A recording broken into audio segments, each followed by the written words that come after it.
স্প্ল্যানেট মানে কি? ইতিহাস অবাক করবে কলকাতার প্রাণকেন্দ্র স্প্ল্যানেট। ব্যস্ত মার্কেট, হইচই শহর, কলকাতার হৃৎপিণ্ড যেন এখানে। কিন্তু জানেন এই স্প্ল্যানেট মানে কি? কি এর অর্থ? ফোর্ট উইলিয়াম দুর্গ রয়েছে এখানে। জানেন এই অঞ্চলের ইতিহাস? পলাশির যুদ্ধের পর ব্রিটিশরা যখন নতুন ফোর্ট উইলিয়াম দুর্গ নির্মাণ করে, তখন নিরাপত্তার কারণে দুর্গের চারপাশে প্রায় 1.5 কিলোমিটার এলাকা জুড়ে জঙ্গল এবং গ্রাম পরিষ্কার করে দেয়। মূল উদ্দেশ্য ছিল বিনা বাধায় শত্রুপক্ষকে আক্রমণ করা যায়। এই স্প্ল্যানেট শব্দটি একটি ফরাসি শব্দ, যার উৎপত্তি ইটালিয়ান স্পিয়ানাটা থেকে, যার মূল লাতিন শব্দ এক্সপ্ল্যানার, যার অর্থ সমতল করা। শত্রুদের আটকাতে এরকম একটি সমতল ভূমি বানিয়েছিল ব্রিটিশরা, সেটাই আজকের স্প্ল্যানেট। তখন খেলার মাঠও ছিল এখানে।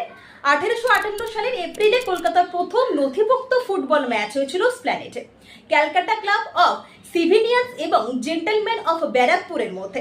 আজকের স্প্ল্যানেট দেখলে সেসব বিশ্বাস করা শক্ত, তবে কল্পনা করতে পারবেন অনেকটা খোলা জায়গা, মাঝখানে কিছু রাজকীয় বাড়ি, যার মধ্যে বেশিরভাগই দাঁড়িয়ে রয়েছে এখনো। কলকাতা শহরে একেবারে প্রথম দিকে গড়ে ওঠা বাণিজ্য কেন্দ্রগুলির অন্যতম ছিল এই স্প্ল্যানেট। ব্যুরো রিপোর্ট, খবর 24।